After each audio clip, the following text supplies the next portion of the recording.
Priya Goyal is within the organization, is it?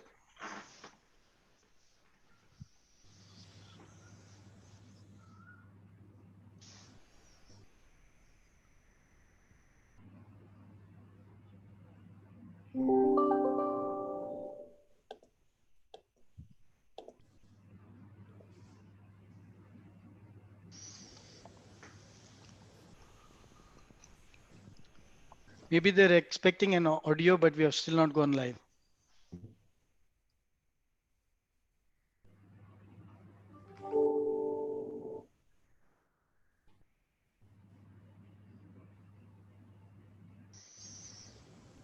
And I see a very interesting thing. Everybody is much more well dressed. Everybody is wearing a nice formal shirt. What are Wearing shoes. Nobody can see it, but even I'm wearing shoes and socks after a long I time. know. I asked, is there a dress code? And nobody said anything about it. No, there isn't. Underdressed in shorts and t-shirt. Whenever you get opportunity, you should use your shirt and trousers, right? I know. I haven't had a chance in last. Kyati, we can start. Okay. So very good evening, ladies and gentlemen, and a very warm welcome to Exchange for Media Presents webinar. This e-webinar is powered by Myelin, ladies and gentlemen, Myelin Foundry. And I would like to welcome all of you this afternoon for this very interesting and the need of the hour panel discussion. Now, before we go on to introduce you to the panelists and our session chair, I'd like to remind all of you that we are live on our Facebook page and other social media platforms as well. We encourage you to ask questions. So please send in your questions to us so that we can address them during or in the end of the discussion. Now you can use our hashtag, which is E4M webinar, E numerical 4 webinar. And also you can tweet to us using our tag at E, again, numerical 4M tweets. So it is E4M tweets where you can send us your tweets today. Now, talking about today's session, ladies and gentlemen, it is a topic that we all would definitely, would like to know about, because we are using the OTT platform so much during this quarantine time. Now, how is it going to transform itself, and what are the new technology or avenues that it is going to see? And that is exactly what our panelists and our session chair is going to discuss today. So let me now quickly tell you what our topic of this discussion is. It's transforming viewer experience on OTT using artificial intelligence. And I'd like to introduce and welcome our panelists on this webinar. Ladies and gentlemen, please join me in welcoming Dr. Gopichand Katragada, founder and CEO, Myelin Foundry. Very warm welcome, sir. Thank you. Thank you. I'd also like to welcome our panelist, Lokesh Chauhan, Chief Technology Officer, Eros Now. Warm welcome to you, sir. Let us now welcome from UK, Mike Card, the former Chief Science Officer for British Telecom and also served as the President of the Institution of Engineering Technology. Mike has several patents to his name in the field of video compressing. Warm welcome to you too, Mike. Hi. Thank you for joining us. I'd also like to welcome our panelist, Manish Verma, Head of Technology, Sony Live. Warm welcome, sir. Hello. And our panelist, Shahabuddin Sheikh, Chief Technology Officer, Alt Balaji. Warm welcome to you too, sir. And ladies and gentlemen, I'd now like to welcome our session chair for this particular panel discussion, Mr. Prashant Rao, Partner Telecom Media and Technology, Deloitte. A very warm welcome to you too, sir. Sir, I would like you to now take the discussion forward. Thank you. Thanks, Yati, for the warm introduction and bringing all together on this platform. So, in fact, I'm very happy to talk about this very interesting topic about OTT at this point of time, and then get to hear from all the learned gentlemen on the call about what are the things that's in store for us in the future. Okay. As we move along this, the mood being COVID at this point of time, we saw Prime Minister Modi coming online and saying, this is cut, that is cut, lockdown, you need to stay indoors, you cannot go to your offices. Just imagine, amongst all of this, if he said, no OTT, no internet, what would life would have been? How much of our things that we're doing at this point of time would have changed? So with that light note, just moving on to this topic on how technology can influence the viewer experience in the OTT sector. See, just broadly, if you look into it, there is a 87% teledensity in India in terms of penetration of telecommunications. Then, as you move along and compensate with it, what do you say, about 1.1 billion customers who are having SIM cards, of which 400 of them being smartphones. And then now more and more houses are getting smart televisions.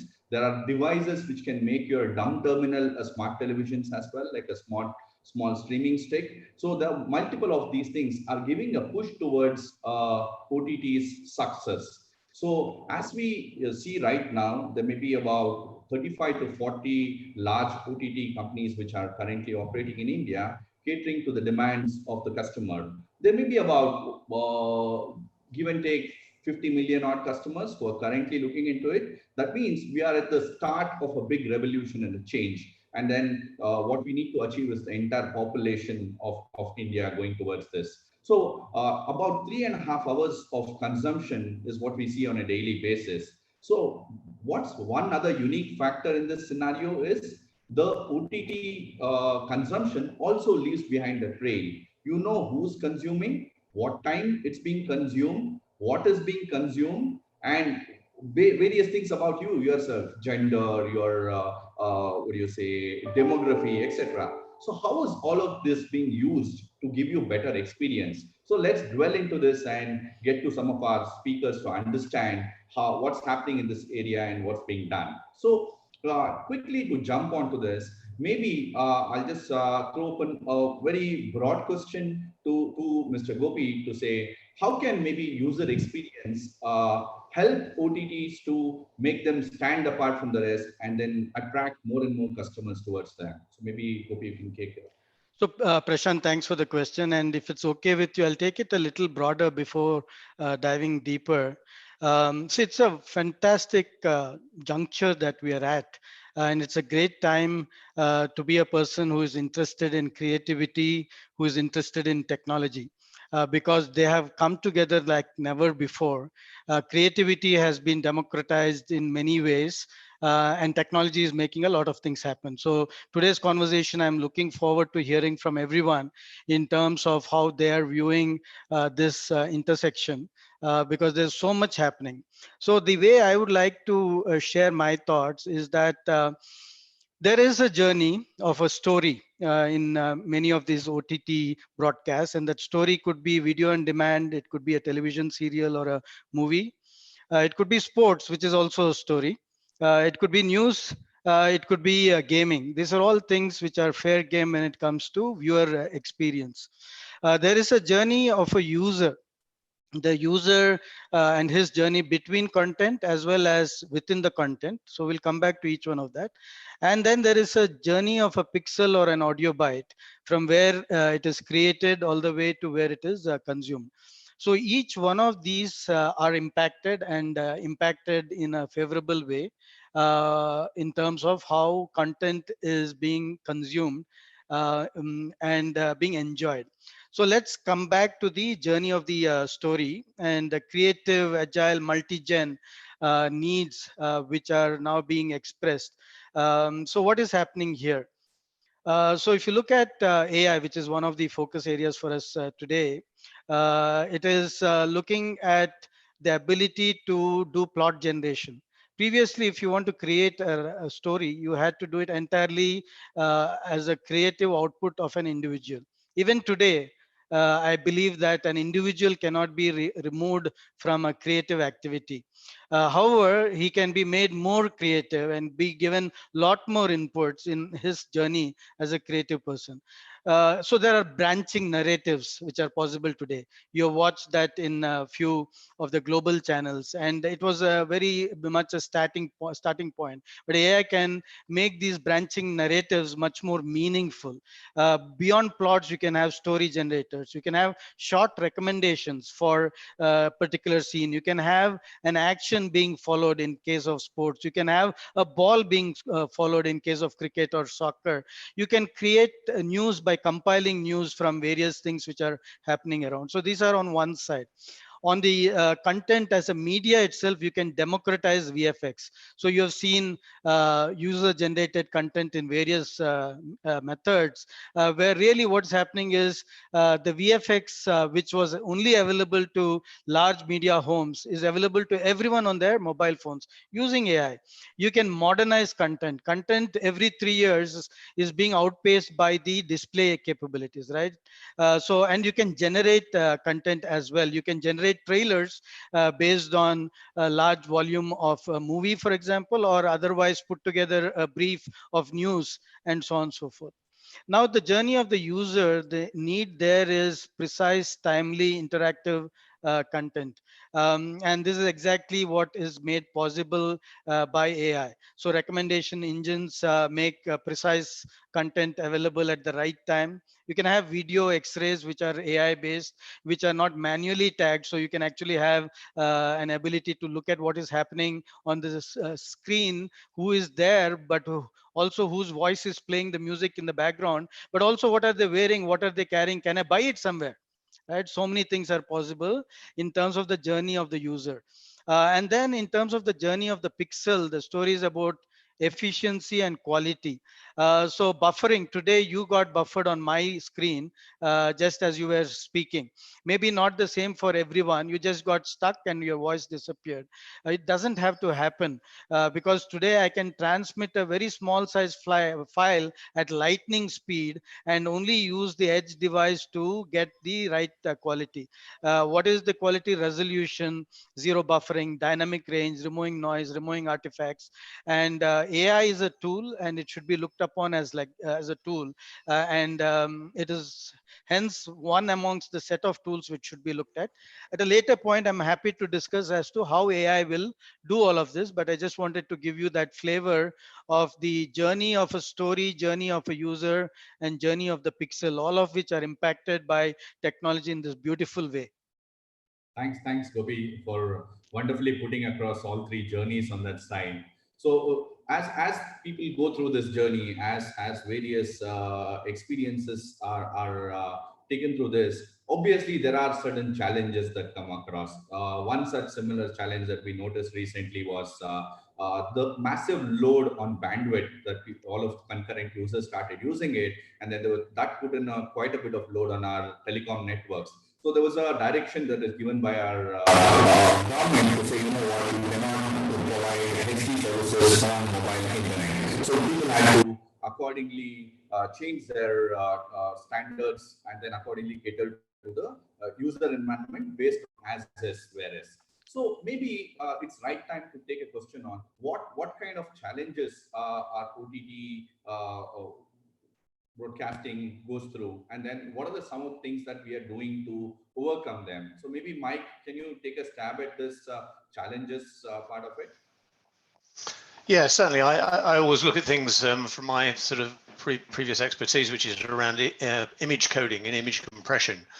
I worked very actively from the late 70s through to the 2000s on image compression algorithms, and it's really interesting. At the time we started doing the work, the problem was always challenged in the sense that everybody expected large bandwidths to be available. So people working on fiber optics and we were working on image compression, and people said that, you know, was it really an interesting research activity because image compression isn't going to be needed because we've got so much bandwidth. And actually, if you actually look what's happened over the past 20, 30 years, we're still being challenged by image compression and the difficulties of doing that, because the sheer volume of traffic which is on the internet, and the load that it creates, something like a third of all of the load on the internet is internet streaming, and so the costs consequences of that are relatively high. And of course,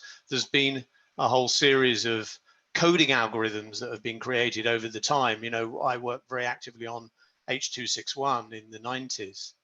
That became the basis for MPEG-2.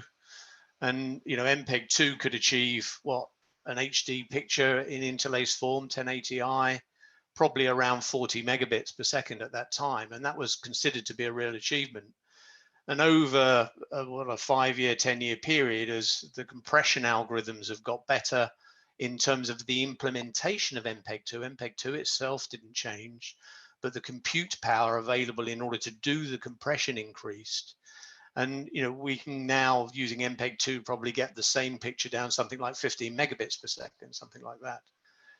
And then, of course, everybody came up with H.264, which people know, and that gave another step change from something like 15 megabits for the same picture down to something like 8 or 9 megabits. And now we've got, HEVC H.265, which could probably fit the same picture down, 1080i picture down something like 5 megabits per second. But it is bottoming out using that technology. And one of the things that isn't talked about very much is the difference between real-time content, like watching sports or interacting with people, and movies. Movies, when you look at how the coding's done, the coder will typically code the picture once, look at the places that didn't code very well, recode them using a slightly different set of parameters in the coding scheme until they get an optimum quality across the whole of the content. And as long as the average file size for a movie is around 2 gigabits per second, they don't worry, because they download it in non-real time. You buffer for a few minutes, and then you watch the movie and it all looks in good quality. And the average bit rate maybe 5 or 10 megabits per second over the channel. But if you take real-time content, you can't do that. You can't do two things. You can't recode it because you haven't got time. You've got to get it to the network immediately, because it's a real-time piece of content. And you certainly can't buffer. So you can't code it twice, and you can't buffer. So this means that in order to improve the quality of that content, the only thing you can think about is either improving the encoder, and a lot of work's gone into that over the years, both in pre-filtering as well as in the process itself, but in post-filtering, looking at ways to enhance the image that results, either removing the coding noise or increasing the resolution of it. And certainly that links back to the AI issue, which is, if you can really learn what a good picture looks like and apply that to adaptive filtering at the output, then you can improve the experience for the user. Brilliant. I think that was a long answer to a short question, but I hope that was helpful. Well, there's a lot of insight on that, Mike. Thanks a lot for that. Moving on to another aspect of the experience, as we know, the amount of content which is getting created to be hosted on OTT is enormous. There are about 1,600 plus hours of only, what do you say, exclusive content which is created on this particular, specifically OTT platforms. So if you look into this, it is very difficult to stand out and then give a customer the content that he wants. So in this regard, recommendation, I understand, plays a lot of role in terms of the content discoverability. So maybe Shahid, if you can throw some light on what kind of insights and backend processing and analytics goes into to recommend a particular episode to a particular user, and then what's in store for in future. Definitely. So currently, see, I will just give a context currently where we are in, right? In this Corona or COVID-19, as we call, we have a lot of content, thousands of hours of minutes of content we have available, but the new content production has stopped. Now, when a user comes onto a platform, if we can identify the user or the universe around it, what content he hasn't watched, in terms of recommendations or users' habits or watching, preferences, basis of that, you can display him a content which is readily available with you. Because fresh is something which the user hasn't watched. It's not necessary you produce a new content and then make it available for the user. So that is where AI plays a major role, where you can identify based on the user habit and preferences and then display that piece of content to the user. That is one side to it. Coming in terms of analytics, right, as of now, like, we are trying to get more and more traffic on our platforms, and basis of different key metrics, we are trying to identify the user patterns and then trying to promote different content pieces to them again. but more or less it's more around the user habits. Like, you have to identify the user habits and their preferences and then accordingly program your content. Okay. So if I understand you right, what you're saying is if a user comes onto a platform at a particular point of time, maybe what is thrown at him is different than maybe when he comes at a different point of time. Because maybe at a morning he may want to just catch a glimpse of something. Evening, when his leisure time, he may want to catch up on his series. Based on his earlier watching preference, he's watched in romance. So you're trying to give him another recommendation on the romance side. So that's how it goes. Right. And that's again from your existing catalog, because your production is not there in place. So basis of his watching habit and preferences, and according to the network availability, right? Currently the network is quite congested, and I think most of us have known, because of the guidelines, have trimmed down our HD content into SD. Right, right. So also I understand on the same point, to improve click-through rates per se, not only you choose which particular content should be displayed to you, but also what should be the hero image that is shown across. So maybe Exactly. particular series may have a theme which is depicting horror, a theme which is depicting romance, a theme which is depicting something else. Based on my interest level, that particular theme hero photograph comes in to ensure that I click through on it. Exactly. Basically, nowadays to get the first glimpse, you have to have the key characters of that specific episode or show, or the theme around which that episode has been built upon has to be the hero image, because that is the only And nowadays, if you have an app, and most of us have that, our carousel on the top 30% of the inventory or the real estate you have on your device. So that is where you should display that hero image and try to attract the users and get a click through. Right, right. Thanks on that. So moving on to another important So aspect. Prashant, if I can just add, if you don't mind, a little Sure, bit sure, of Gopi. interactivity. Yeah, yeah. Since you also asked about the future, I am in talks with the various researchers in the area. So just wanted to give you some thoughts.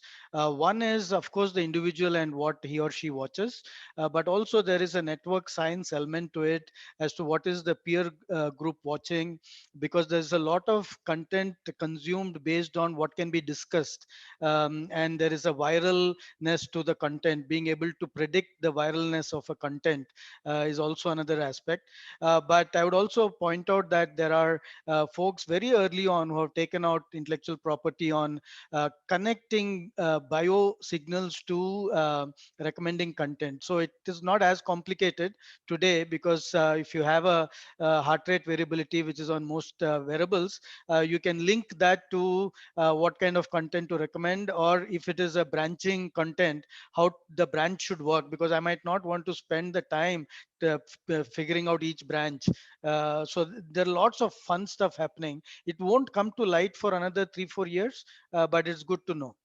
Is social media also used in the same side? Say, for example, a particular person is an influencer. So maybe what is shown to him, what he talks about, that means that, okay, people in this region are now, or his associates are more inclined towards something like this. Is something being done on that side as well in the social So media? at Yale, we had worked with Professor Christakis, who does superb work on network science, and he was not using it for OTT kind of content as much as determining how to get a particular initiative more popular, let's say. But the same approach works for OTT, because they use social media and social networks, and an easy way to determine who is the influencer, you use the right word. And hence, what is, if you know who is the influencer, then you can use that as a proxy for determining recommendations to a bunch of people.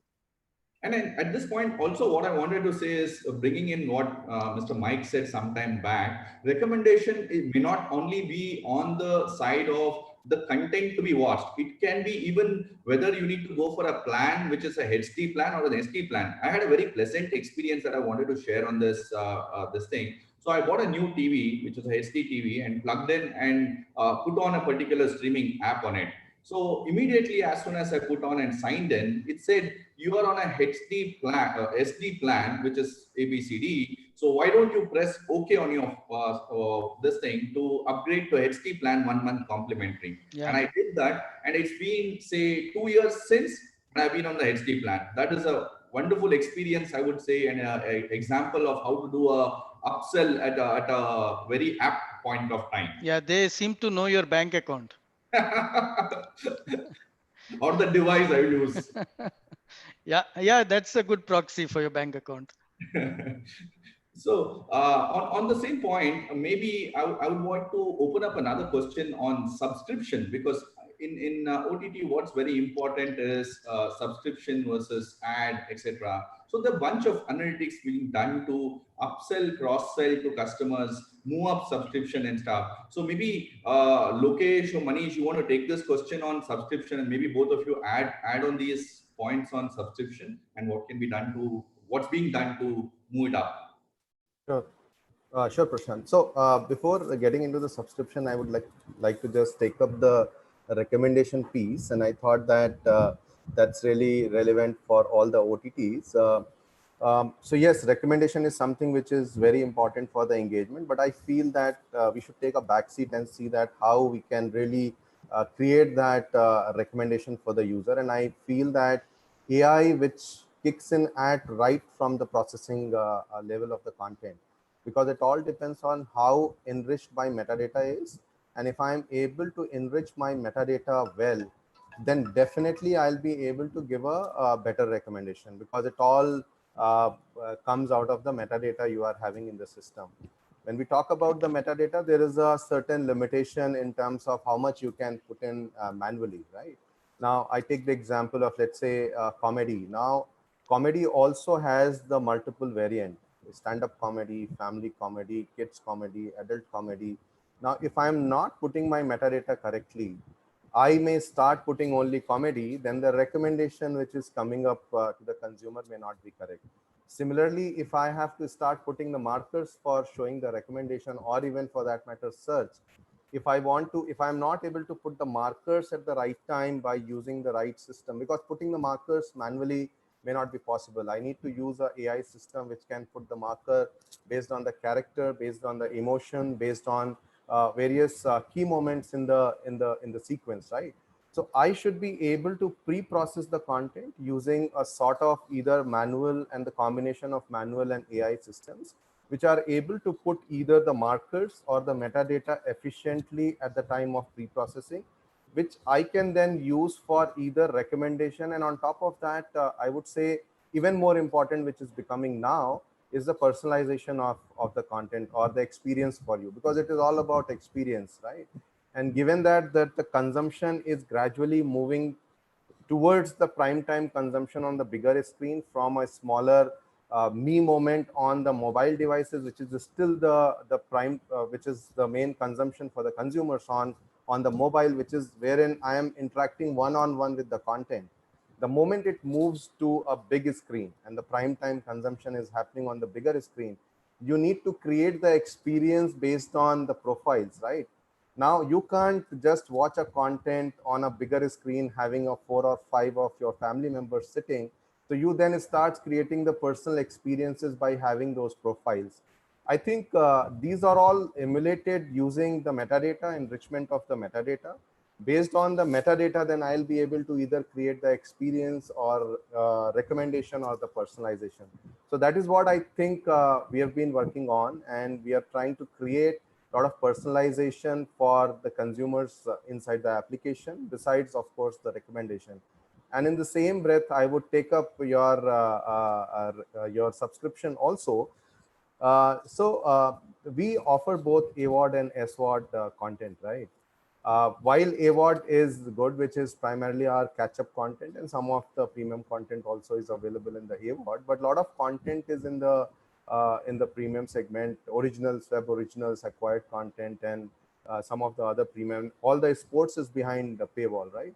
So we need to first ensure that while the user is, most of the users, when they are onboarding, they onboard by consuming the free content available. Free content, either it's a full catalog, full show is free, or part of it is free for sampling or whatever. How and when I should be asking the user for the subscription, that is something which is very key, right? It's not that the moment you land onto the platform, I start bombing you saying, hey, you subscribe, you subscribe, you subscribe. That's a sort of a very uh, not a very good consumer experience. So we need to profile the consumers and ensure that I'm asking him to subscribe at the right content at the right time when he's primed for and engaged enough onto my platform. And once he is engaged, how I upsell, because my content is having multiple types of content. How, when I should say that, hey, you have been paying on a monthly basis, month on month, now it is time for you to upgrade to maybe a 6 months or a 12 months pack, because you are going to save. We saw that you are consistently paying, and this brings back to your experience of SG and HT.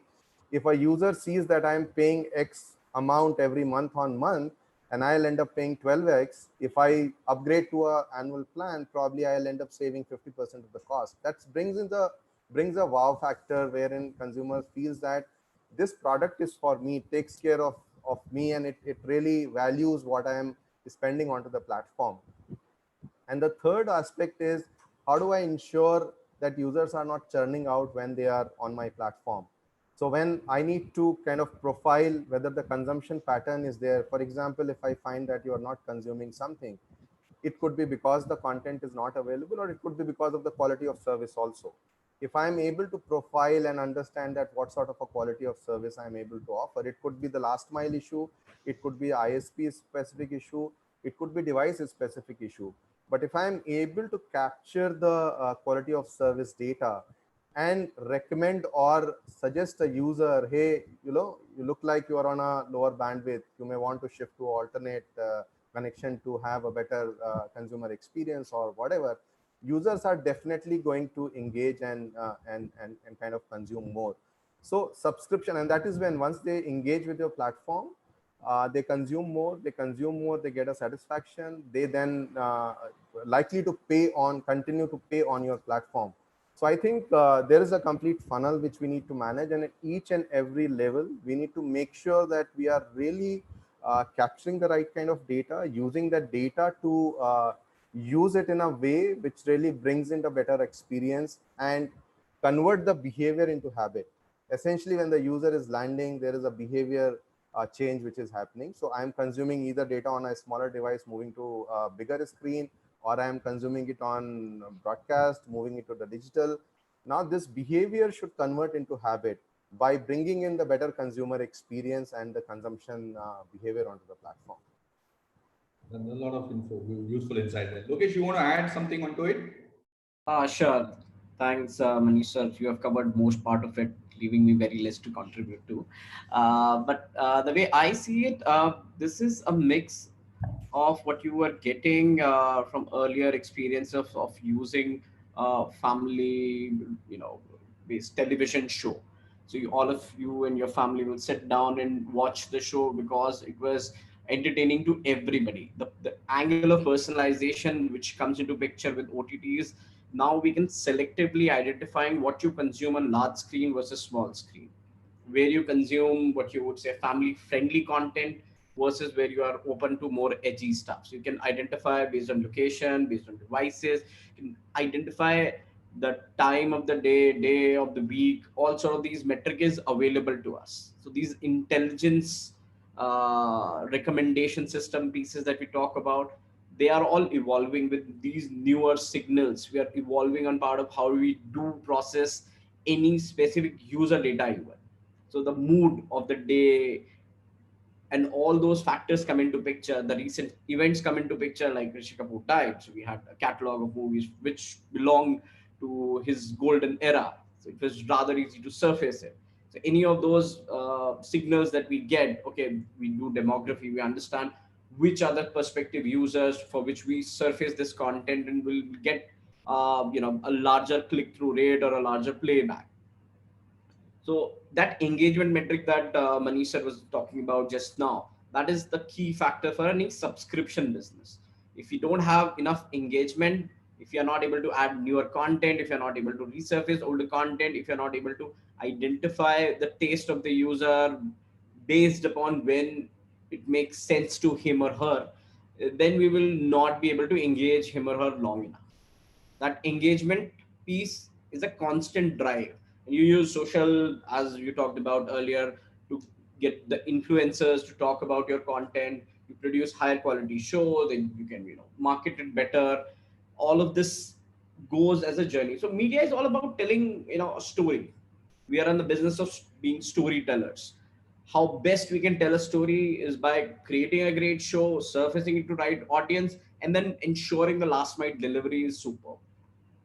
The user should not feel that he was short charged, this was not worth his money. Right. And if he or she is facing any issues, the RCA should be quick, thorough, and we should be able to identifiably, bridge that gap in that experience. What Manisha was talking about is churn specifically, how churn actually happens. If you're giving somebody the wrong content, he will not be engaged. If you're giving somebody bad quality on part of his TV, not being able to, play it nicely as his phone is, because he's trying to do, a full HD sort of viewability on his TV, with a different ISP versus his mobile phone, which is doing an SD watch, which is very easily available, him being on a 4G network. Half a billion people right now in India are on 4G network.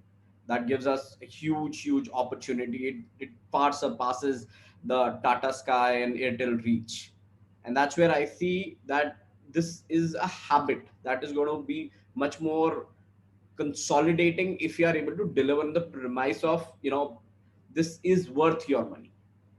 So I see a lot of comments coming in on the specific topic here, where people are saying, "Are Indian audience ready to pay? Will you be worried if a person is paying but still not watching it? So will you go back and reach out to him and say, hey, you were watching, not paying, or you're not watching but paying for it, and kinds of things." So maybe we can take some of this in terms of, is the Indian audience ready to pay?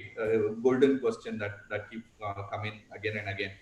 To start off, I would say that given the right content, given the right price points, and the amount of things which are available at, say, for example, to consume OTT, you need a multiple things, right? You need right content, you need right device, you need the right pipeline to send it to you in terms of a good bandwidth network.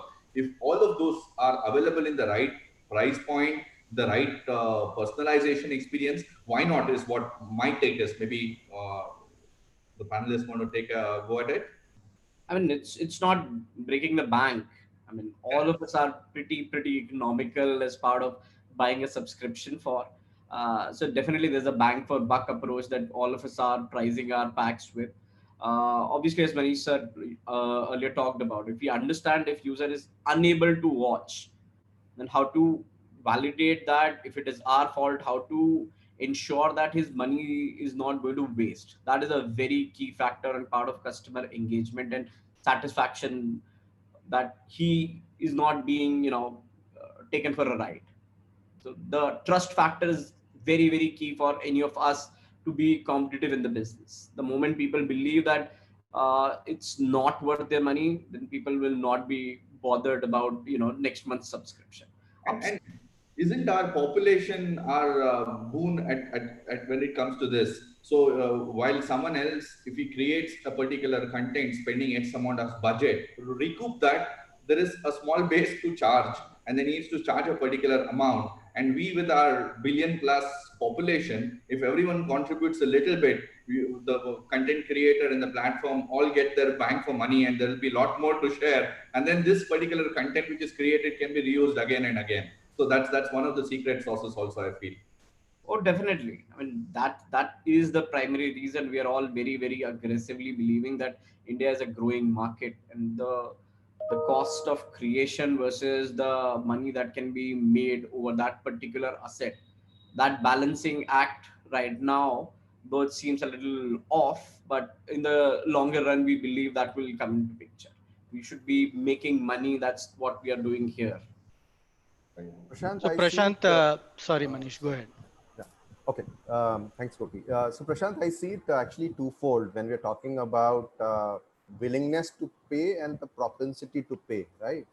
Now, there are two parts to it. One is the behavior, and second is the whether I have the propensity and capacity to pay. What I feel that take the example of music, right?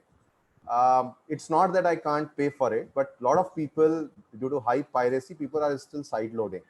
And there is a behavioral shift which started happening, wherein people realized that it's better to pay for music, because I can create my catalog, I can create my playlist, and I can consume it better. So they started getting a better consumption and the experience when they started paying for the content and organizing their music. So I think that behavioral shift is very important, wherein users are, instead of using the pirated content, start using the premium content and start willing to pay for it. What we have seen, that it's a journey in itself, right? It's not going to happen overnight. What has happened now, it has expedited that journey, wherein now users have started making the payment for the premium content. It started, and that's what we have seen. Besides all the free content consumption, whatever is happening, people are actually paying and consuming the premium content also. And I think we need to just continue with this journey and create this behavior into habit, wherein users are now paying for the content and consuming it. Of course, what Lokesh mentioned about trust factor, they need to have that trust. When I am making the payment, I am really going to consume that across the devices, right? It's not the services are going to be available for me always, and I should be able to watch the content as per my convenience. And again, it comes back to the experience. So people are going to pay for content and experience both.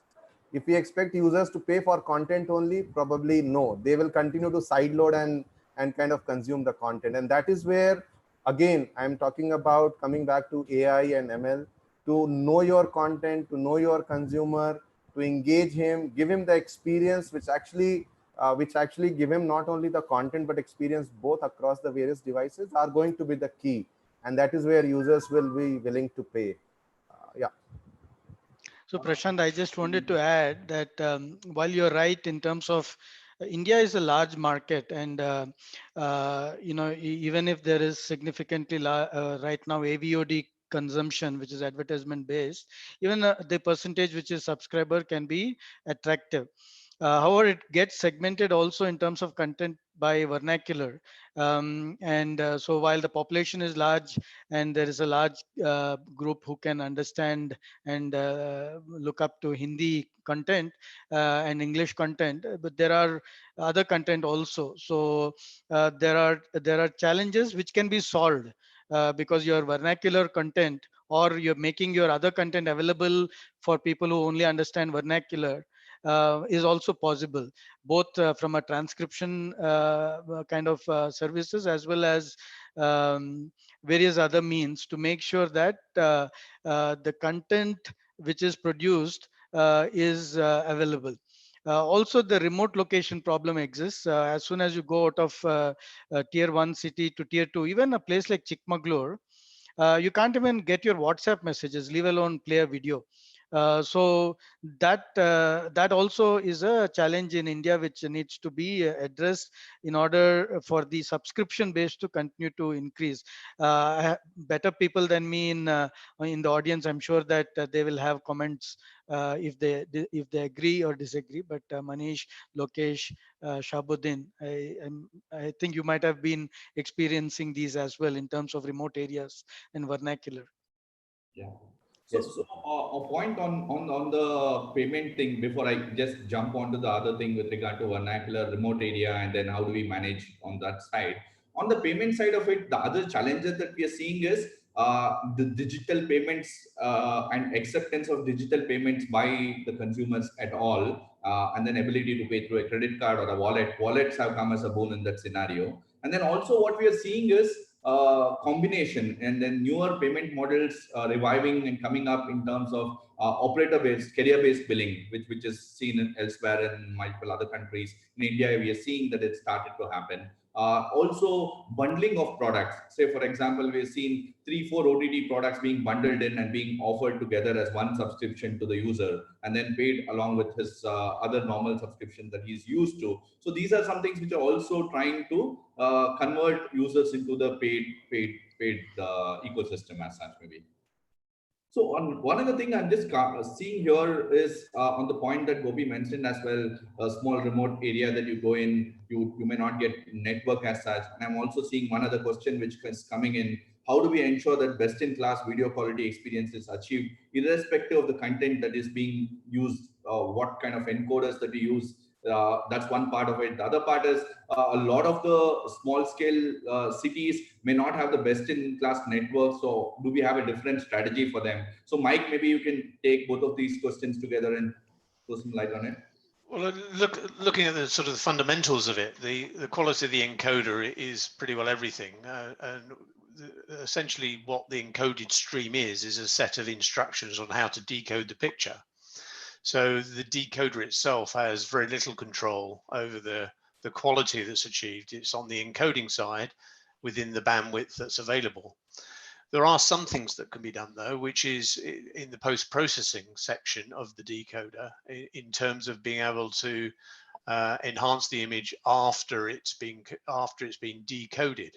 So you're basically looking at technologies which adaptively filter the picture to replace and improve where the encoding errors have occurred, and indeed at the same stage possibly increase the resolution of the image. But really it's up to the encoder in order to make the choices in terms of what it can do in terms of the compression, and you're left with the result at the decoder, which becomes more and more complicated the worse the image is. But certainly AI technology at that stage is certainly beginning to help, because you can apply very clever adaptive filtering, which has learnt what a good picture looks like, and apply that post, and that makes you somewhat independent of the encoding quality.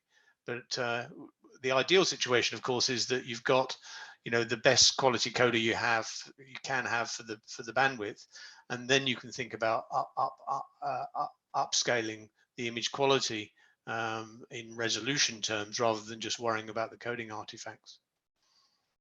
So on the same line, there is one more question, Mike, if you want to just take that as well. Can AI-based scaling deionization can be performed streamlining without affecting the latency is a question that's coming from one of the viewers.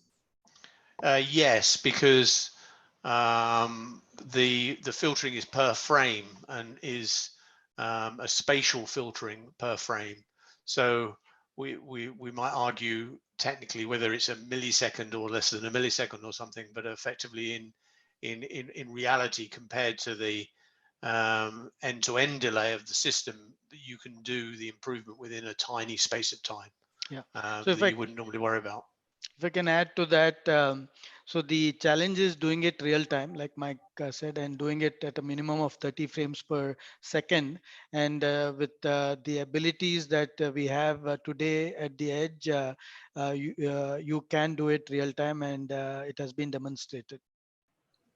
So on another question which is coming up, looks like someone is really missing going to the theaters. They're asking, do we see a trend going forward that there'll be OTT first release of movies happening, and what kind of a thing is in store for us?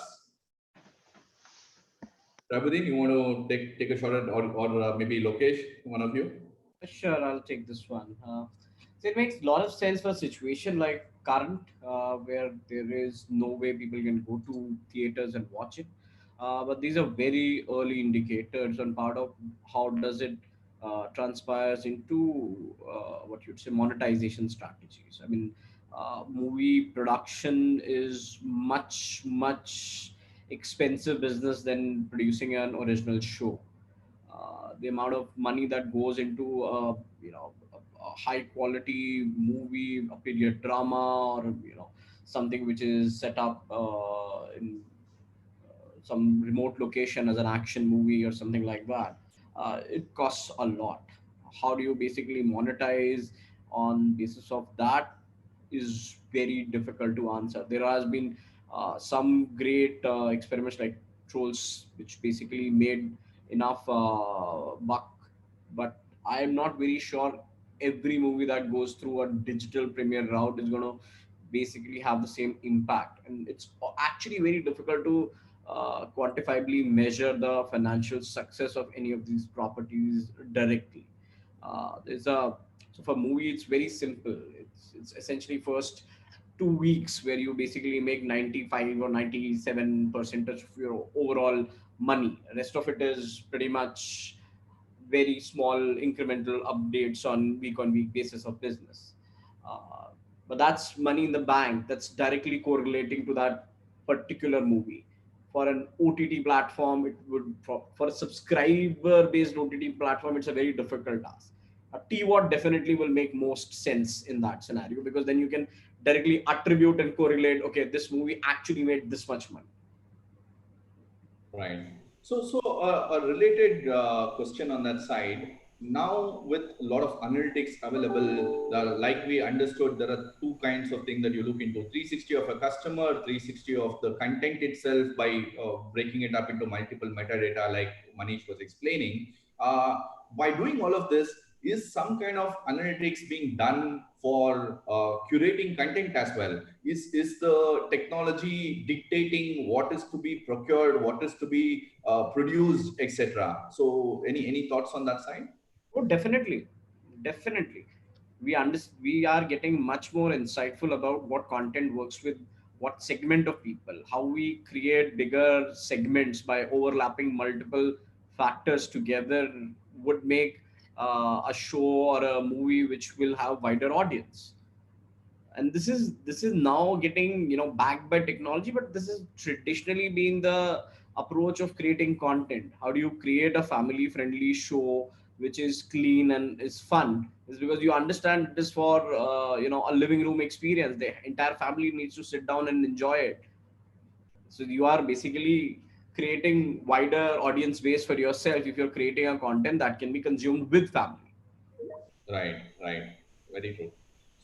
So in fact, that can be one of the future revenue streams also. I can hope that as you collect more and more and more into data of people watching and the viewership habits, you can more and more predict what will sell and what will not sell. So producer, before going putting its money on the bank, he'll come and ask one of you guys, you know what, whom should I take as the hero? What kind of story should I take if I'm putting this many crores as my budget? Lokesh will say me. That happens now itself. I mean, what you're talking about is pretty much what happens today. If you take a Salman Khan starer, which is action driven, having really amazing action sequences, I mean, it's sure to get enough crowd in the theater. Yeah. Stan, just to add to this, see, there are a lot of decision making going when you might have seen there are multiple seasons of a content of a show is coming, right? Now, when to decide what to, I mean, what all shows are to be season based and when the season should be launched, there are a lot of data which is supporting that, right? I should create when it should be created and when it should be launched. It should be based on really the facts on the data, depending on what sort of a subscription churn and consumption is happening, so that my timing is right. If you are launching, let's say you have 100,000 users and they are consuming a type of show, and most of them on an annual plan, and you launched another season on let's say 6th month, I mean, they are going to consume in the next 6 months, right? Whereas you should be launching it on 13th month or on 12th month. So they are likely to renew the subscription because these are all the users who are engaged to that particular show. So there is a lot of data which anyways in the OTT space and the traditional media also being used when the content is produced. It's yeah. So if I understand right, what I also heard from a few people is it's just not you became a paid subscriber from being a AWOD subscriber.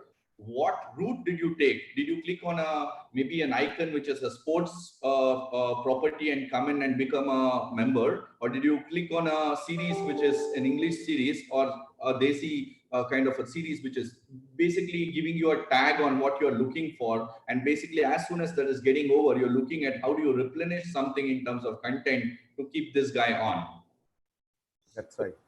So another question that comes in maybe to the panelists here is how is audience measurement done in OTT, and then how reliable is it, and how are people using it? Maybe Shabuddin, you want to take this? Sure. So basically, there are like quite a few key factors, like number of shows he has won, video minutes he has consumed, and type of genre he is consuming. Based on that, we try to segment the audience, and basis of which we try to then display or program content for specific audience. Right. So there is another question which is coming in here saying that are there any regulations for OTT in India and how is it affecting you in your day-to-day operations? You want to take any one of them want to take this question? We have worked with other partners to create what you would say proactively more family friendly content. We believe that this OTT premium experience is something that you're going to enjoy in your living rooms. Profanity, nudity, all these things, if presented towards with a sense of art, it makes a little sense, but just for the sake of it, it does not make sense to me. And hence we have tried very proactively to be on the right side of things. Right.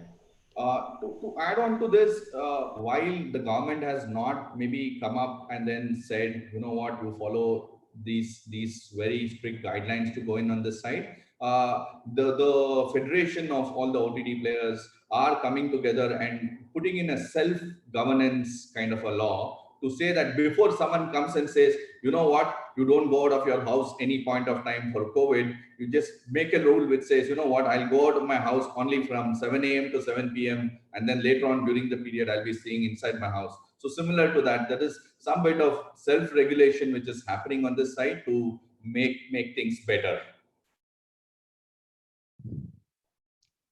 So another question on this side of it is there is some bit of activity in this entire ecosystem which is manual and it takes a lot of time and effort and is error prone. Is there some kind of technology which are being used to make this better in terms of error free and use of lesser time per se? Maybe some examples on this side would help.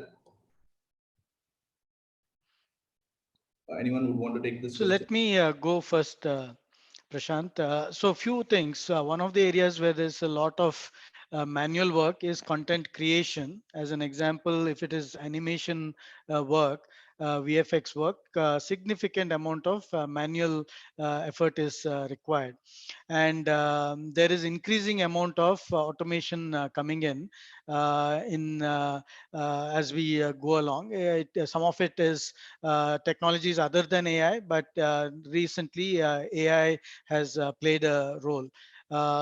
So today you will find many examples where you can take up one picture and use a substitute actor who is not well known but can provide facial movements and make that picture act.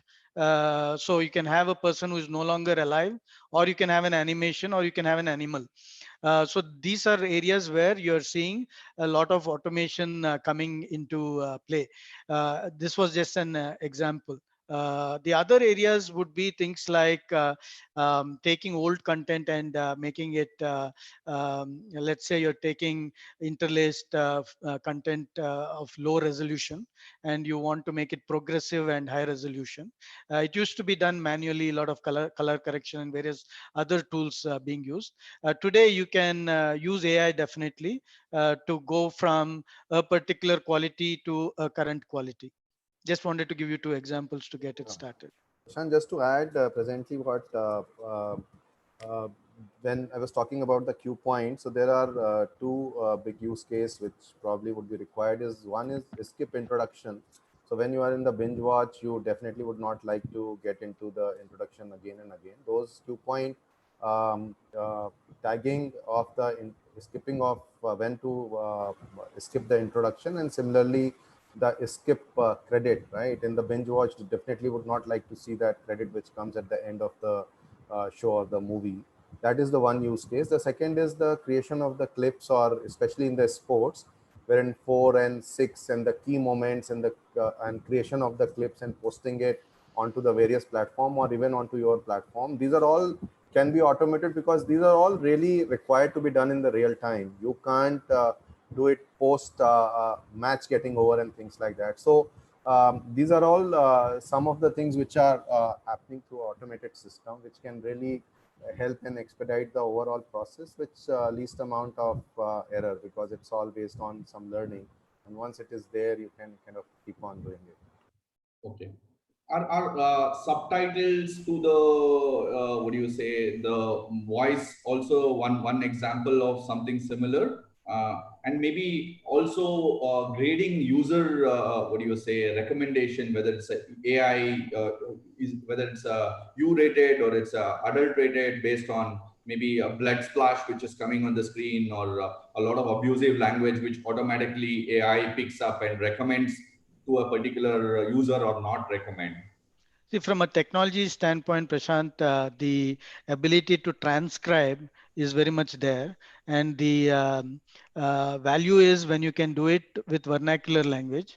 But translate is a difficult thing because there is a cultural element to it.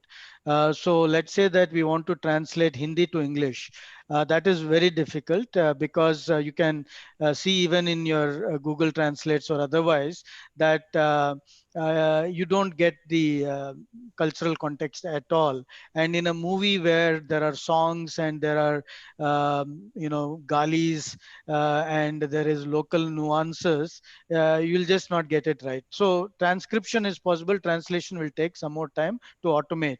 But even transcript, so this will also help, where instead of translating by listening to the video, you have a transcription, and somebody can be good person can be used for translation without having to sit in front of the video and go through, and that itself saves a lot of time.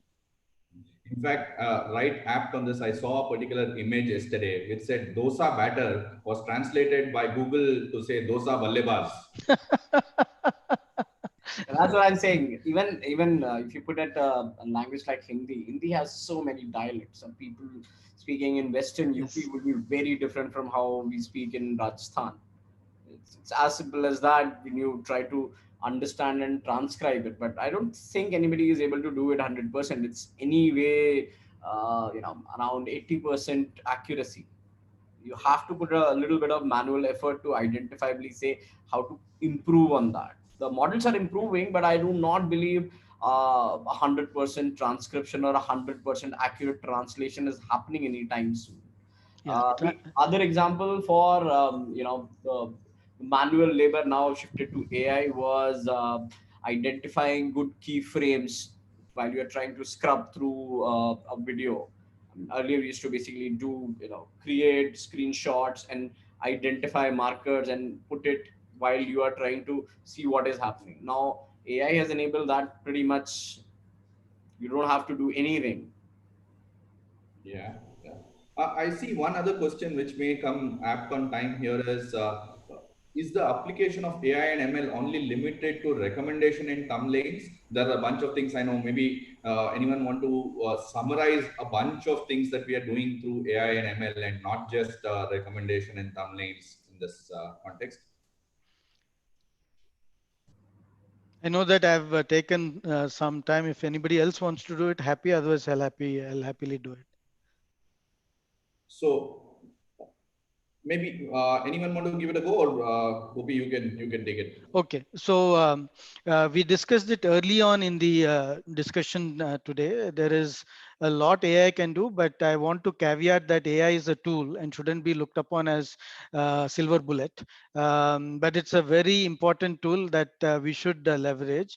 The ability for it to contribute is in even from creativity, which includes the journey of the story, to making the content more user friendly, to making sure that the quality of the content is the absolute best. So right from zero buffering, increasing resolution, removing delay, improving dynamic range, removing noise, removing artifacts, to recommendation engines, video, audio, X-rays, being able to participate in a show. So I can use my face and paste it over the hero's face. And this is the future though, not right now. But it's very much there.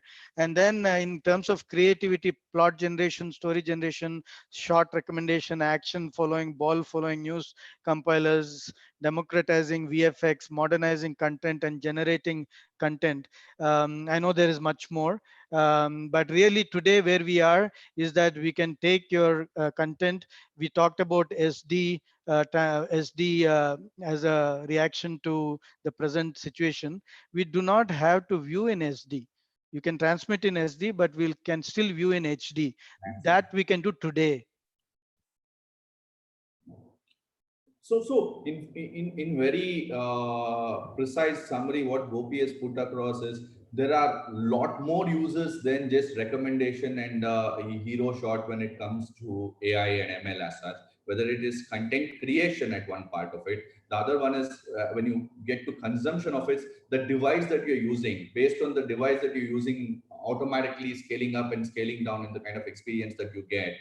Picking off where you left, you stop on one device, you pick it up in another device. That's also a bunch of technology which is helping you make happen seamlessly as you go. The language barriers, when you look into it, the entire menu may be customized to you in your localized language, may not be the content itself, but at this point of time, but the language of the application itself is customized to your needs. The interest-based recommendation is always there. HDST, like how Gopi mentioned.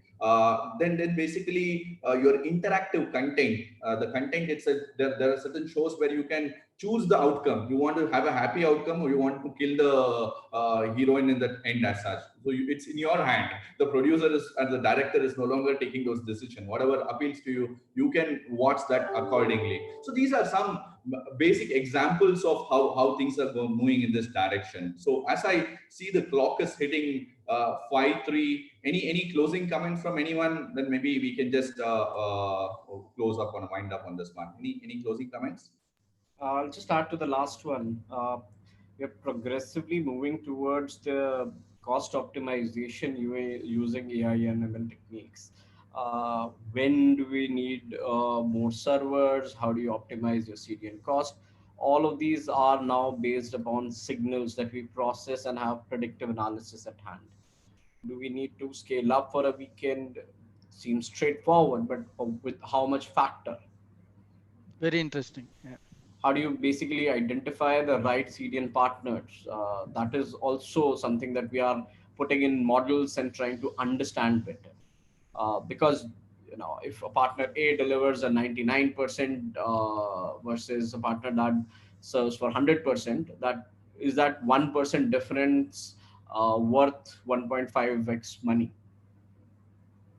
So on a conclusive note, if I'm putting on my imaginative hat to slightly hide my lockdown haircut as well, so what we see here is maybe in the future, as you open an app and then start pressing to view a particular show of your choice, maybe your lights will dim as is, your blinds will come down, automatically your app will place an order for a Coke and a popcorn from your nearest vendor.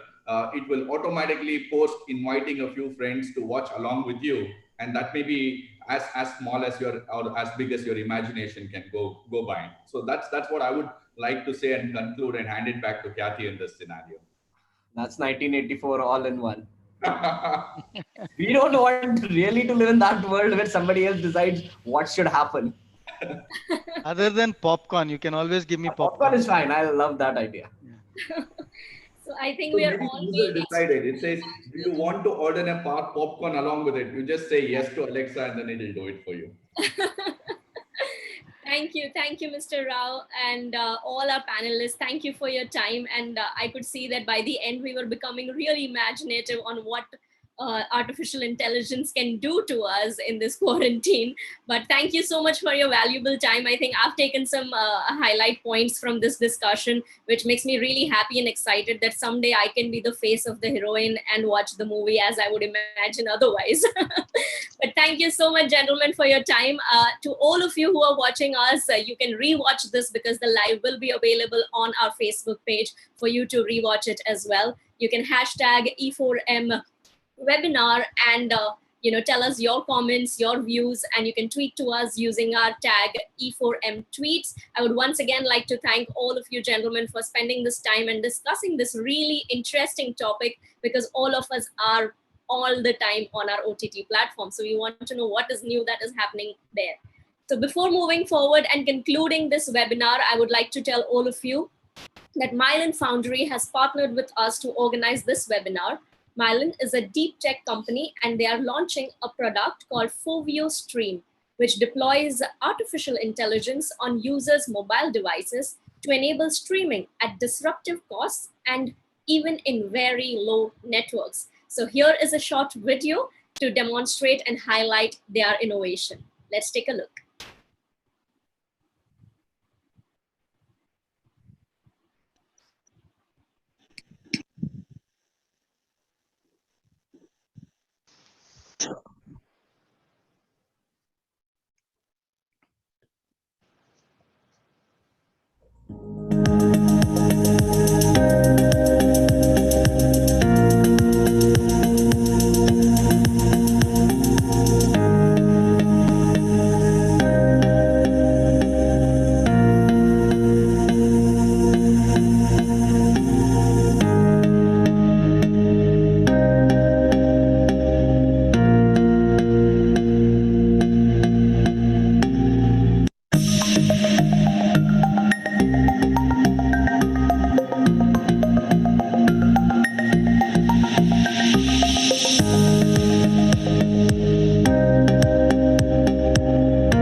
So once again, thank you everybody for watching this e-webinar, and thank you once again to our session chair and our panelists for your valuable time. Stay tuned to Exchange for Media page. We'll be coming up with more interesting contents and webinars and discussions that will definitely enrich your lives while we are here in lockdown at home. So thank you very much. I'm Khyati Kawa, your host, signing off. We'll see you again. Thank you. Thank you. Bye. Thanks, everyone. Thanks. Bye. Thank you.